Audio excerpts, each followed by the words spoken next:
Today's guest on Adversity to Strength is Caroline Elliott. She brings an extraordinary perspective shaped by life in high risk mountain rescue and the challenge of overcoming toxic work environment. Caroline is one of the very few women to qualify in France as a ski rescuer, later becoming a controlled bomber, avalanche rescue dog handler, and operational responder to avalanches and life or death emergencies. Her story isn't just about working in extreme conditions, it's about navigating a male dominated, often hostile environment, rebuilding confidence, and finding a way to thrive again. Caroline shares what crisis teaches us about communication, resilience, and staying grounded when pressure and politics collide. This is a conversation about courage, clarity, and refusing to let a toxic system define your path. Caroline, thank you ever so much for coming on the podcast today. No, you're welcome, Lee. Thank you. Thank you for inviting me. Absolute pleasure. Mhm. There's a lot there that you've been through. Mm. Some of it sounds really exciting and interesting there as well. Take us back to the beginning. Where did your journey start for yourself? My journey started, well, in the kind of world, I'd say, where by I actually thinking about now, I actually never had a father who praised me. So lack of empathy, was never allowed to be ill, never any form of caring gestures towards me, in his way, which I view as a healthy caring gesture, should we say. And I then went, it sounds a bit of a strange comment to make, went to gymnastics. So Hmm. actually I went to do gymnastics to actually kind of focus on something else because I knew I wasn't going to get any praise from anyone. And the irony of it all was I did one a big competition. I was at Harlow, actually it's Bush Harlow Gymnastics in Essex. I was part of their team. And very quickly, I mean, I had my coach, he was more than my father than my father. And I think I never forget, I had a big competition. Dad didn't turn up. And I think I've always been striving for praise from men, and male dominant, well, male figures more than anything. So that's probably where it all started from childhood. This whole kind of got to be out there with the males and get their attention, and as we say, you kind of the people who hurt, they go on to care for people or they hurt Yeah, others. As that's the saying, as will know. So we either go on to hurt more people, and I've took the path of caring for people. So yeah, through my hurt and my trauma of not having that father figure in my life as I really wished I'd had, I went on to go into the profession I'm in. I think my professional leap would have been happening after an event in 91. So I'd gone to Munich to learn German. And I'd gone over with the freestyle team to go and train and do some acrobatic skiing, like ski ballet and ski jumping. And I came off a mountain and I ended up having a very, very, very serious accident. I shattered my leg, my left oh, leg, my tibia. I spiral fractured it, so it was in a very, very bad state. But I got airlifted out, helicopter, rescue helicopter, morphined up to my eyeballs, which was great. But having said that, I wouldn't have stopped screaming. So I think that was the only thing they could do to actually shut me up. And it was that moment, I think, once I'd been airlifted and then I had I had a very long surgery to put my leg back together, with metal pins. And then 2 weeks later, I nearly lost my leg because I had a compartment syndrome, is when the leg fills with blood. all And right. to release the pressure, you need to cut the leg open. Oh, So I had my leg open from the knee to the ankle joint and my calf muscle cut open for 10 days. But I could have lost my leg, and sure. it could have ended up being in a situation where I would have had I would have had a very different life path. Yeah, definitely. Yeah, yeah. But then after that, I kind of pulled through and I kept my leg, got the Just scar to pleased through prove it. it. So it's like all this kind of show on your scars, kind of. I got a big one there, and ended up in Munich. And my physio in Munich, she looked after me for 6 months, got me back on the skis within 6 months, which was pretty incredible. I got into loads of nightclubs in Germany for free. It was great because I was with a big pink plaster and crutches. So they just laugh at me and go, "See, Valentanz," and it's like, "You want to go and come and dance?" I'm like, yeah, I do actually. They're coming for Sure. free. So yeah. So my path definitely started at childhood. Yeah, yeah.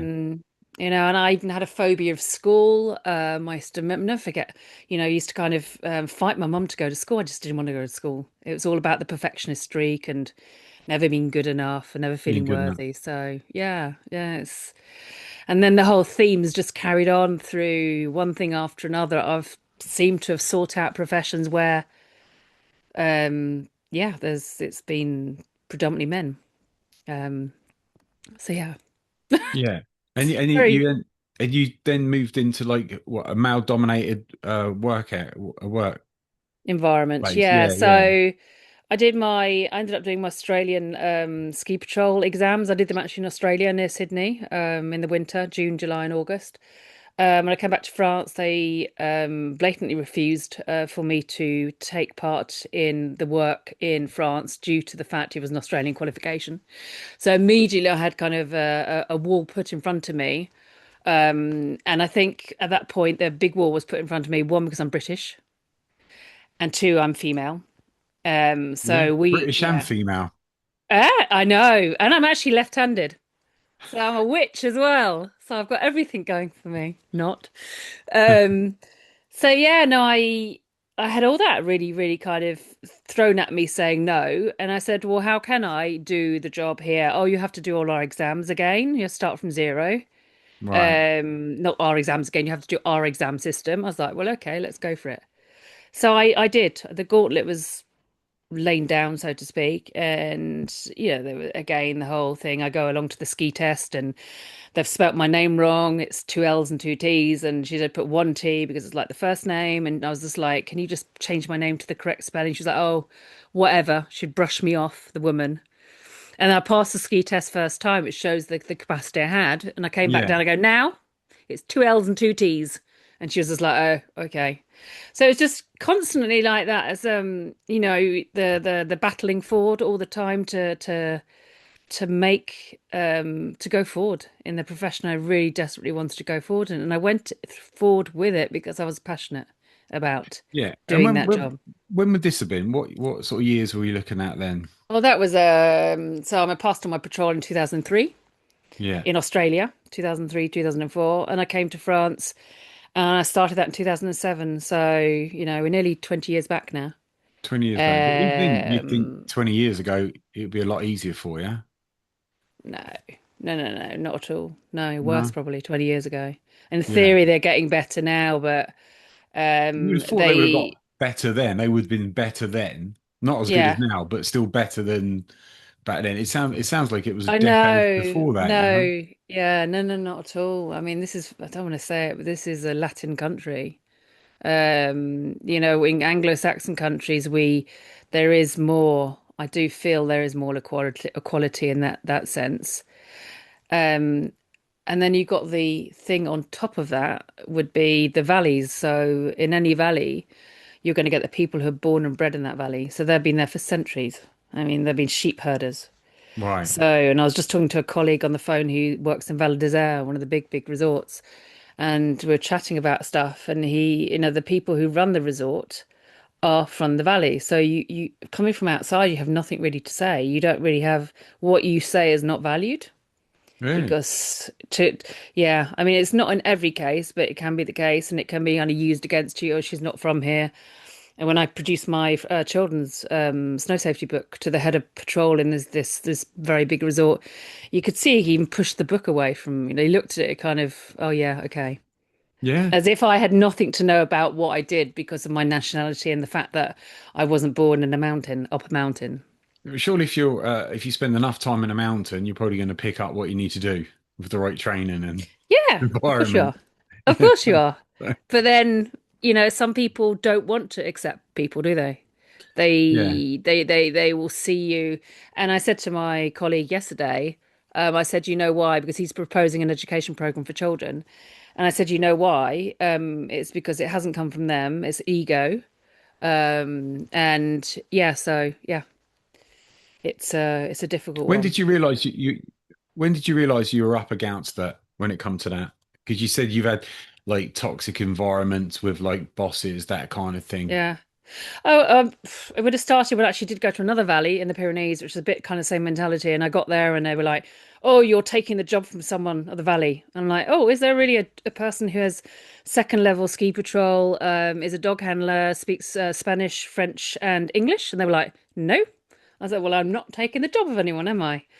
And after time, with people like that, you do manage to get acceptance from people if if you do work harder. I'd say you have to work harder at it, Yeah. and then they'll turn around. You learn a bit of patois, which is the local dialect, and speak Mm. them in that. And very quickly, people will see that you're making the effort to sort of integrate, but actually come towards them as opposed to them accepting you outright. So I did get there for them, but I never got there with the fire brigade. So when I joined the fire and rescue unit for mountain rescue, Yeah. Tell us I about was, that. yeah, I was invited in. They didn't want me in to start with. We're going Again, to I invite you think, in, but we don't want you in. yeah, well, they didn't really want me, but they needed me. Okay, they needed me in the resort because they wanted a dog handler in all the resorts, which is in that area. And there's only a couple of resorts because it's a small area. And I was up there in patrol and I had my place. So they wanted me, but they didn't want me. If they could have had someone else, they would have chosen someone else. So very quickly, the someone persuaded another person in the team to bring me in because I speak multiple languages.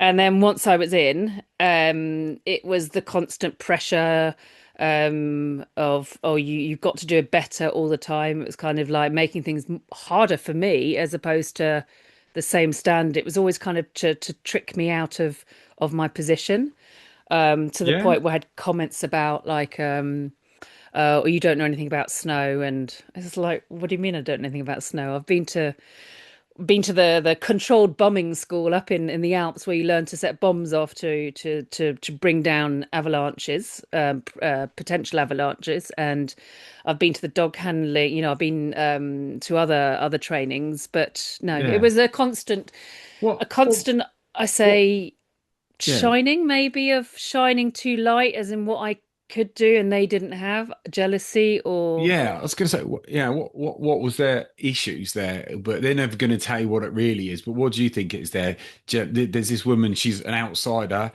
and she can do what we can't do, and she's good at what she's doing. Do you think it was something like that, or was there always Yeah, other no, it was definitely excuses? that Yeah, element. That was definitely one element there. The other element, which I didn't respect sometimes protocol, because in the fire brigade it's a bit like the military, so you have to go and see Jean before you then go and see Jacques, who's got a higher grade. And sometimes I didn't. I just went to, for example, Jacques because it was easier to go directly to that person as opposed to actually go to each person. So at times I didn't respect their protocol. I mean, that's from an administrative point of view, and they didn't like it. And if they asked me to do something and I didn't want to do it, I said no. They wanted someone they could mold and they wanted someone right. they could have between their fingers. When did they Um, realize that they weren't going to get that from you? Probably very quickly. Yeah, very quickly they realised that Caroline's a feisty one and she's not going to go with the flow and she's going to do what she's going to do. Yeah, very quickly I think. I mean, but for example, the beepers we have emergency beepers which are turned on, and when we're on shift or an alert, our beeper can go off.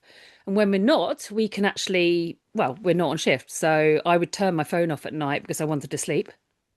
And I used to be told off for that.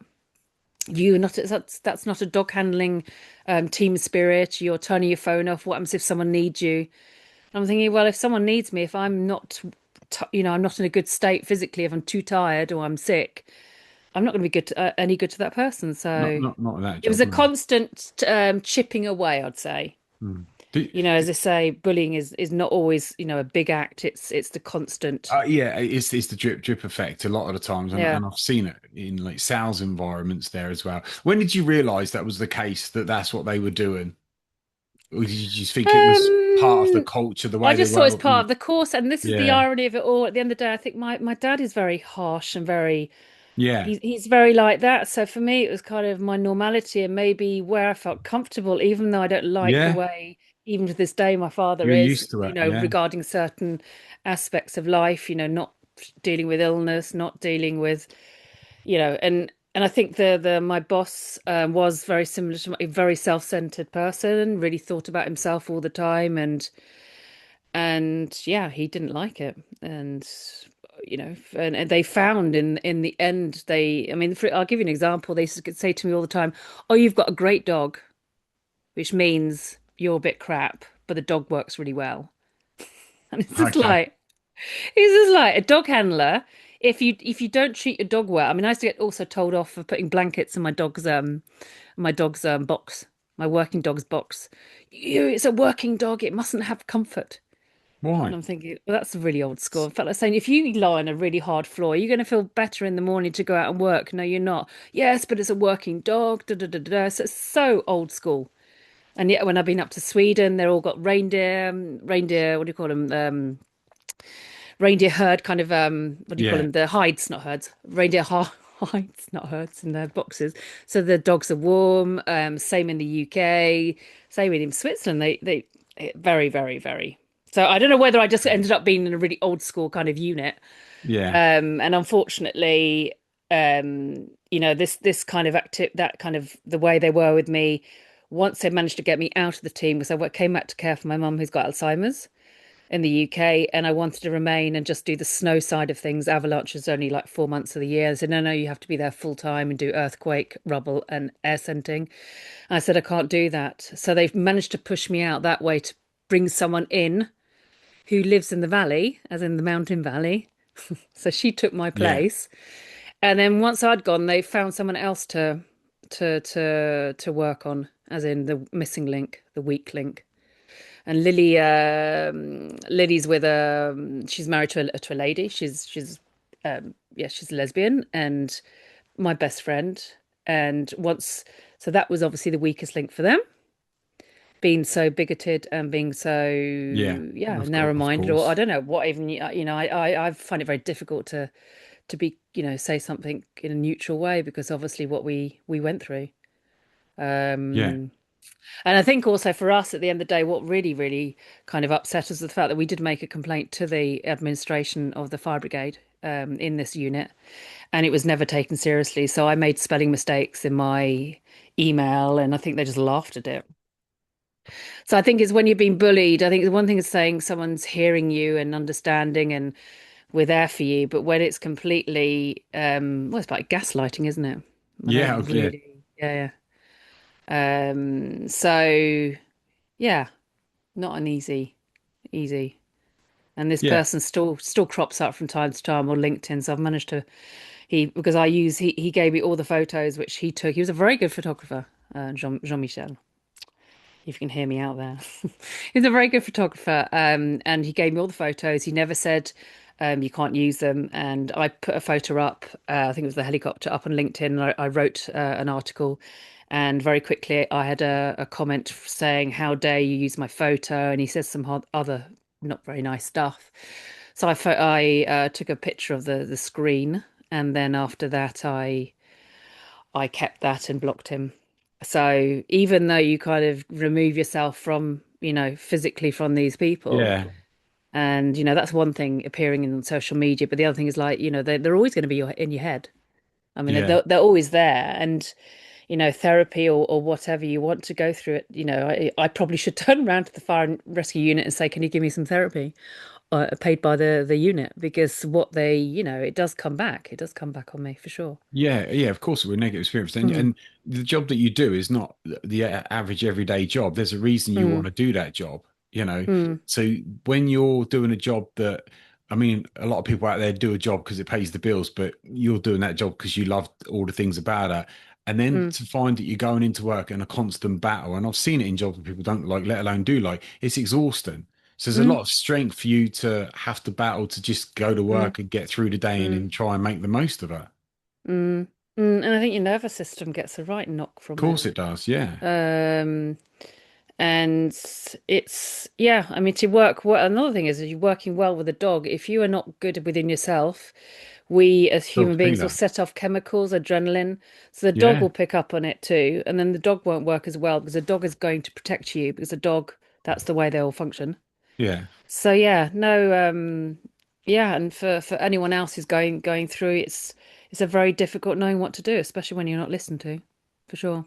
Yeah. I think the problem is that I've where it's been clients and experiences where I've worked with people is that they might be like being bullied in a workplace and they try and reach out, which takes a lot of courage because you have Mm, to, people mm, have to accept that they're being bullied. and they feel it's a mm, sign of weakness or whatever. But often it just sort of creeps up. They don't realize it's been going on for months because it's drip, mm, drip effect or whatever. And then they reach out, and then you've got the HR or whatever that are just not interested in it, mm, or they trivialize it there as well to keep the peace or mm, whatever. And you feel mm, unheard, unlistened to there as well. I've mm, dealt with many clients like that that's come to therapy because they're going through something like that as well. So it's mm. pretty exhausting. Where did that leave you after you had kind of gone through that and didn't really feel anything had changed? Well, I ended up from one fire into another because I then went back to the UK Yeah, to care for my mum, who, bless her, she's in care, full-time care now. Alzheimer's is a very difficult illness. And I cared for her. I put my life on hold for looking after her. And then, so that was emotionally very, very difficult for me. I'd lost everything in France, my identity, because obviously my identity I attached to my profession. yeah, And I got back and I couldn't work my dog with the teams because they said my French qualification was not valid in England. right. So the dog couldn't work. The dog got frustrated, started eating socks. And I also had I got very, very toxic siblings.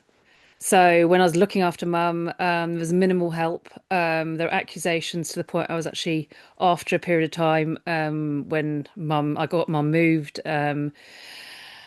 There was a case where she gifted me a sum of money, which had been all, what's the word, certified by the GP that she had the sound mind and the Yeah, capacity to actually write the letter.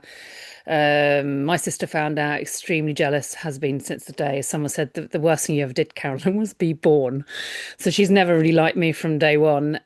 So after that, I came back to care for mum for 2 years, lost my identity as such for me as a person, and my poor dog, he wasn't working. Care for mum, move a 3-bedroom house. She's a hoarder, no help from siblings, and then I literally within a year I get a court order, Crown Protection Court order to attend court for financial abuse. So yeah, so that was a shock. that was a shock. But once I did the virtual hearing, very quickly I saw the judge had completely understood what had gone on. And again, it's just nice for someone to hear that kind of, you can say she obviously had to be neutral, but you could tell, especially She because knew my straight brother away. was on the line, because he was the person who'd taken me to court through my sister. And yeah, it was just nice to hear someone who would say, we can see that you've looked after your mother extremely well. It's more a question of capacity. And we had a very funny moment actually, because my brother was like, I'll through he was quite strong. I don't have a go at me, anyone who's Australian out there, but he's like, oh, I know all about empathy. And at that point, I must have made a massive kind of like scared face or like a astounded face. And the judge said to me, Miss Elliott, can you stop making faces? And I felt like saying, can you just empathy in the male side of our families is definitely not a it's not something they actually Not a strong possess. point. Yeah, not a strong point. I said, can we refer to the Australian English Dictionary? That's what I wanted to say, but I didn't dare. Yeah, yeah. So yeah, so what is it? Cat I mean French we say um chamf wait, I think cats don't make puppies and or something like that, meaning obviously my dad is like that, so it's just only normal that my brothers ended up in that way. So yeah. How did you feel that you won your case, but again, your siblings have taken you to court? Um it felt good to feel that that I'd been cleared for something which I had not done. But then the irony of it all is that Alice, my sister, she keeps going on and talking and telling everyone I still did it, even Yeah. though it's to the point she would turn around and say to carers that I was dead. So, as in, so I didn't Yeah. exist in her life. Carol is dead for me. So yeah, it's a very, very, as I say, I'll go well from one toxic environment in France where I was Yeah. loving my job.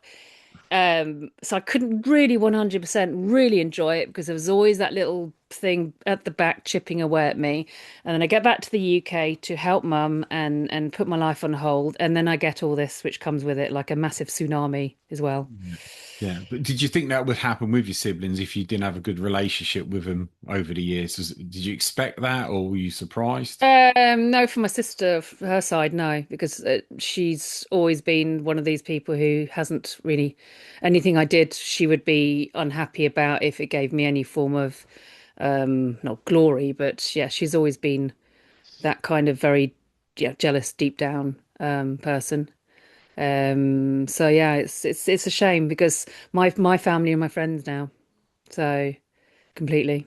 I don't really Yeah, have a biological family. I have a fur family, Kayla, my dog. yeah, yeah, yeah, That's yeah, my pup. So yeah, yeah, and then I finished there and I tried to stay on in the UK. I joined the ambulance service. And it's actually quite funny in the sense I joined the ambulance service and I passed all my exams as an EMT apprentice.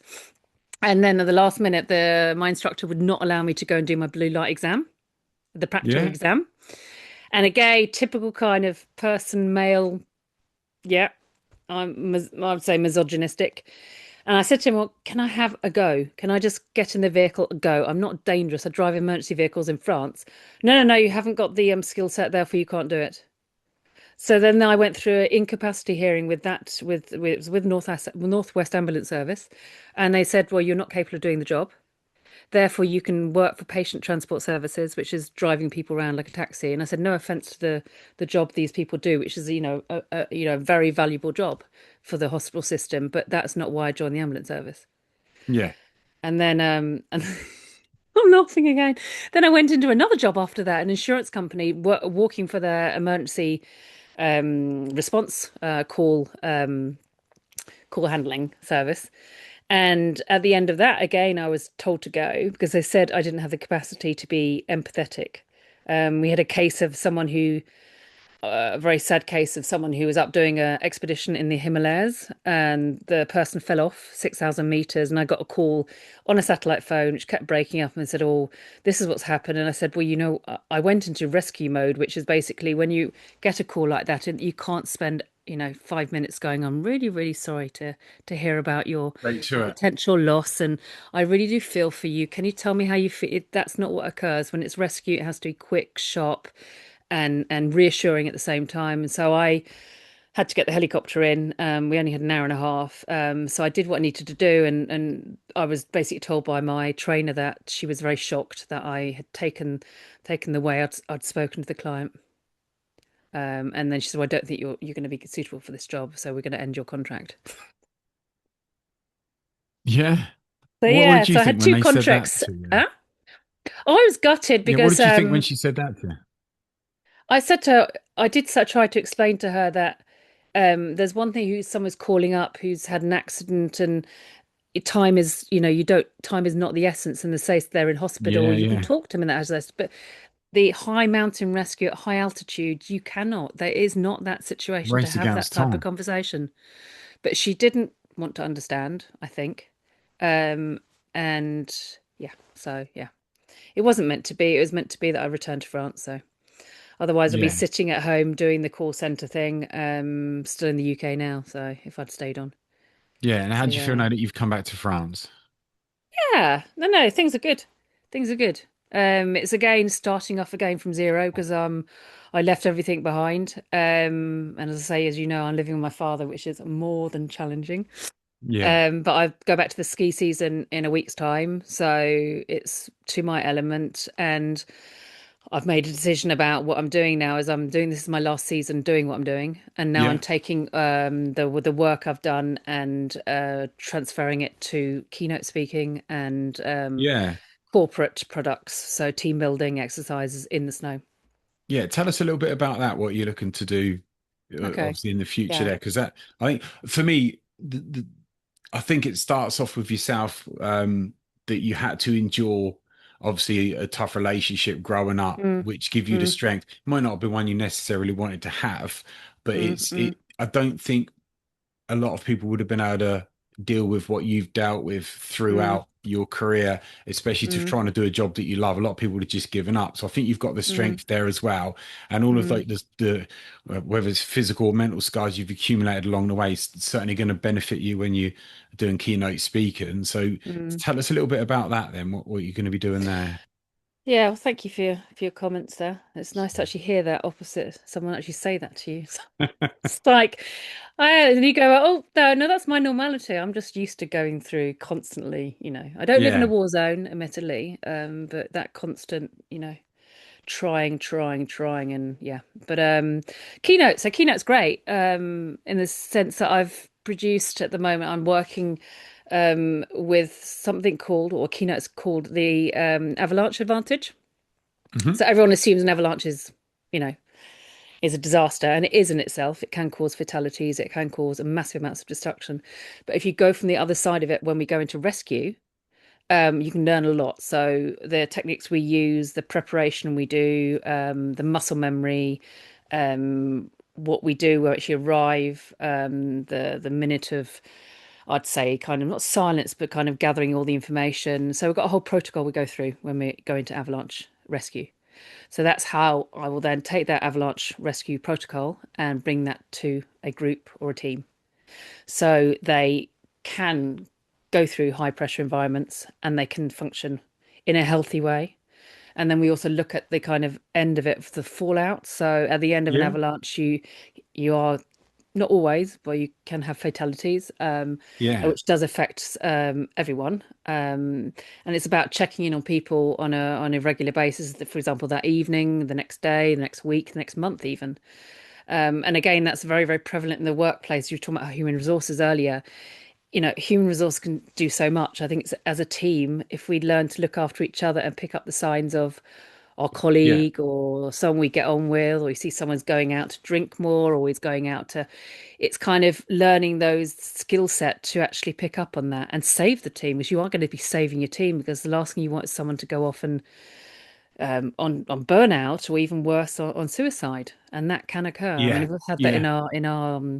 in the fire and rescue unit. I mean, someone committed suicide in front of the office of the person who had bullied him for months. So Yeah. extreme measures, but so that's how I'm transferring or translating my avalanche rescue experience into the boardroom, and bringing in a lot of anecdotes from the avalanche where we took managed to get 4 people out. Yeah. Um, I can imagine you're not going to be yeah, short of stories when it comes to that. no. And there's some fun moments and some humor. You have to have humor in Yeah, of rescue. course. Because if Yeah. you don't have humor, yeah, you have to be able to laugh sometimes. But people are not very seriously injured, you have to be able to laugh, which breaks the whole, yeah, it can actually help release endorphins, so you're Yeah, not going to feel definitely. the pain Yeah. so much. Yeah, it's like with like Um, police officers, ambulance service, mm, fire and rescue. They have like a dark sense of humor to help them yeah. get through it and cope that kind of thing. Because Mm. otherwise, you just get so overwhelmed. You need some sort of Mm, release. mm, mm. So, Oh, for sure, for yeah, sure. And the other side of the corporate is the avalanche simulation camps, which I'm in the process of creating over this winter. So groups will come out for 2 to 3 days, and they will go through an avalanche simulation. So not we won't produce the avalanche, but the avalanche terrain will be produced where people can go into the holes. They can go into snow holes, yeah, hide in there with the dog's toy. They can be part of the rescue team. They can be the leader of the rescue team. So they basically change positions through the avalanche rescue. And they'll be working obviously under pressure. They'll be working in cold. They don't need to ski as long as they can walk with snowshoes. So it's very, very exciting, and we all love mountains. So I mean, it's a great place to go and also do some cold water swimming if you like that sort of thing. I don't know no, if you do. it's too cold. I went the other day round the corner from where I live here, and it's got gorges. And we tested the temperature at 4.5 degrees, Yeah, and that's I probably stayed about in like. for like a minute, and then got out again very quickly. But yeah, so that's what's going to be on offer. It's kind of I mean, there was a BBC, was it a BBC series with a Wim Hof. I don't know if Yeah, you remember yeah. seeing that with the I've seen celebrities. this. So it's Yeah, kind of pushing building up your resilience and your resistance slowly. So you can actually turn around and go, yeah, if I can do that, this project, deadline is nothing in comparison. And I think a lot of yeah. people need to be bumped up a bit, because we're all under extreme pressure a lot of the time. So Yeah, yeah. I think just life in general is just Mm, extreme pressure. You don't mm, need to actually have anything particularly going on just to feel mm. stressed.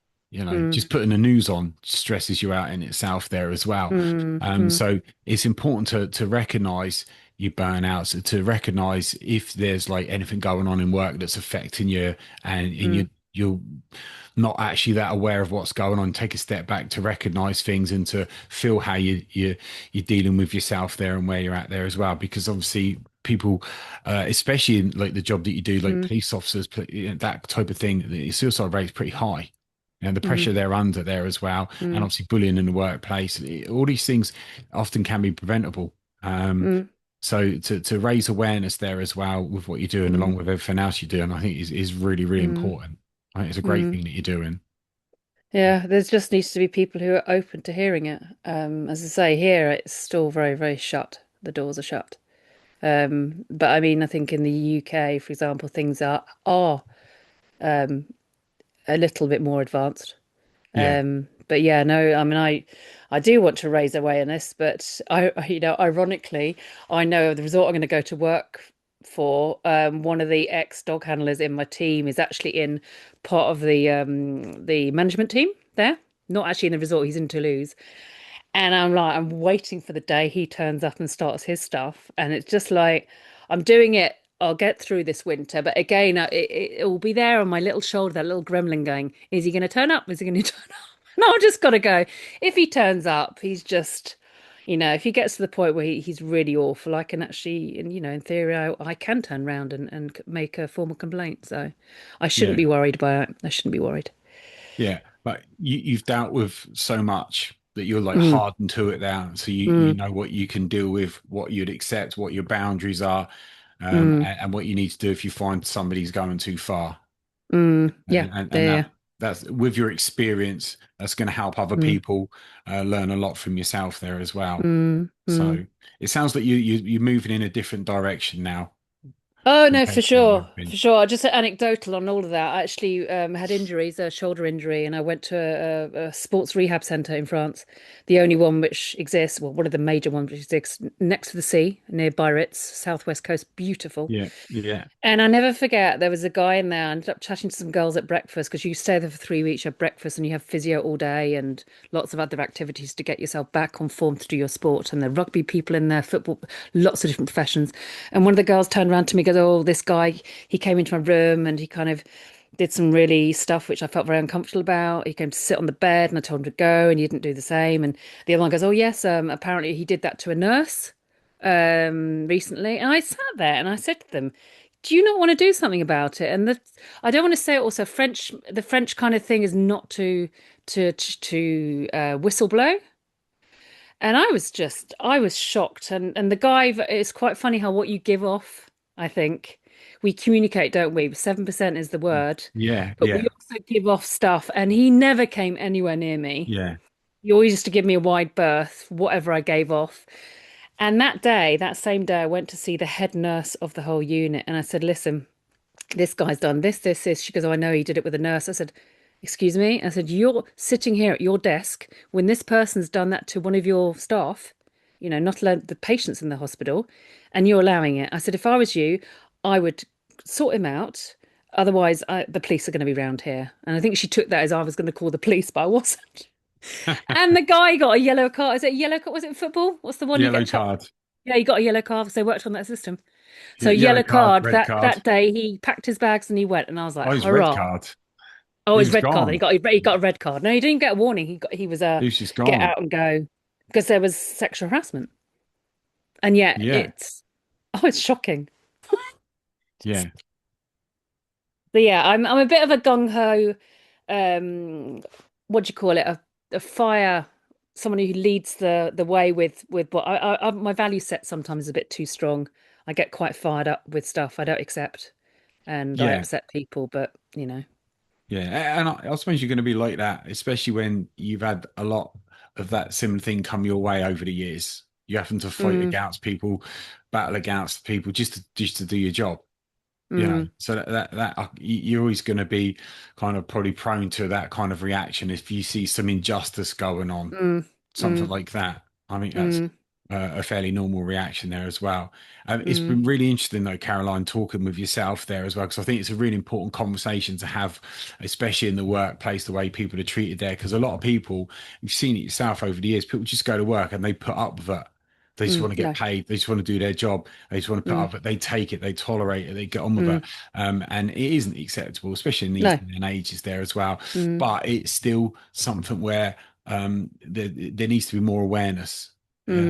for sure. It probably even more so in certain industries, Mm, because there's some that I mean, it can be in any industry, but there'd be some that people just assume that it wouldn't be in that. Well, why not? Well, there's no reason, but I just guess there wouldn't be. Well, actually, there's this and this, and we need to be made mm, aware of that. So mm, I think it's mm, important with what you're doing there. It's great mm, coming on to the podcast there because there'll be mm, people listening that would have been through the same or similar mm. experience to you, and they can get a lot from that. Yeah, and I think the one thing I will also say regarding whether you want to call it whistleblowing or reporting someone for behavior which is not acceptable, having had my colleague who went through the same thing and she's supporting me Yeah, actually really helps. It's become made me become stronger because I know what she went through is a similar thing to what I went through, which means when we choose next year to go the next step forward, I will have someone.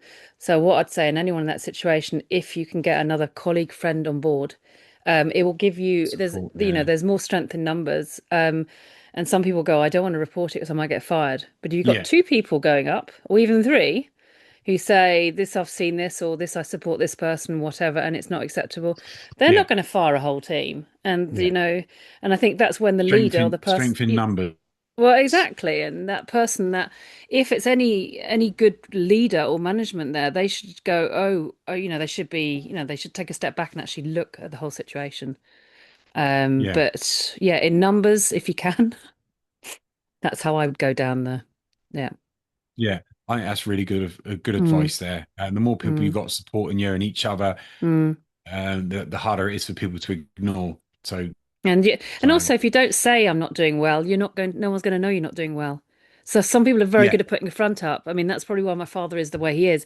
He was taught as a kid to not show emotions, not, don't yeah. have any empathy. It's the worst thing that you could tell somebody to do. It's as a I know. therapist. And then it's It's kind of just like, oh, you like can't be ill. That's weak. You're weak if you're ill. And so, if you're ill, you're ill. don't just because someone's acting in the way you think they're acting. If there are other signs, or someone said, I really need to talk to you, all I'd say is just be there, make that time for that person, Yeah. because it It, sometimes it can it be too late. it can make Yeah. all the difference. Yes, it Mm, can. And that one mm, person that might take the time out just to listen to somebody, mm, it could potentially save somebody's life. You never know what that person's gone through, and they could mm, be so desperate just to speak to somebody in 5 minutes that mm. person's time. And You never know. that which made me quit last kind of thing. I Sure. actually called the Samaritans. So Mm. when my mum and I Yeah, was not yeah, coping, moving the house a week before, I just couldn't cope with the pressure, and I had so much to do by myself. I called the yeah, Samaritans and sat and cried down the phone to the Samaritans. yeah. And even now it kind of makes me tear up a bit. But having that other person at the end of a line, Just somebody listen. even it's just someone to say, if there's no one who'll listen to the person to you at work for Yeah, whatever reason, or you don't feel confident to talk about, yeah, there are lots of places you can call, and you'll have someone who'll listen to you. yeah. Um, yeah. I get it in therapy. I get a new client, often a new client, and I'll be like, "What you here for?" And they often burst into tears, Mm, because it's the first time they've had a chance to speak to somebody. Or another one I get, which you can joke about, is that they go, "Lee, you're a miracle worker. I feel mm, brilliant. I feel amazing. It's my first therapy session." And I'm like, "I mm, didn't do anything." "No, what do you mean you didn't mm, do anything?" I said, I nodded at you for 50 minutes. You yeah. just offloaded. You needed to get it Mm, off. It's a weight lifted. That's why you feel so much better." I said, "I'd love to take the credit, but you did all the work. But what you did have is the opportunity to actually talk about something." So that's mm, why it's so important. And you mm, don't have to mm, be a therapist. You just, it's yes, it's an important, it's a different conversation with a therapist, but a lot of the time, all we need is somebody to listen to us, not to fix it, not to tell us it's going to be right. You don't need it. You just need somebody to listen to you, and that makes a mm. massive difference. So I Exactly. think No, that's really no, for sure. important. Yeah. So, Yeah. but great having you on. Thank you so much for taking the time out today, No, and thank you, Lee. absolute pleasure. Thank you so much, Karen.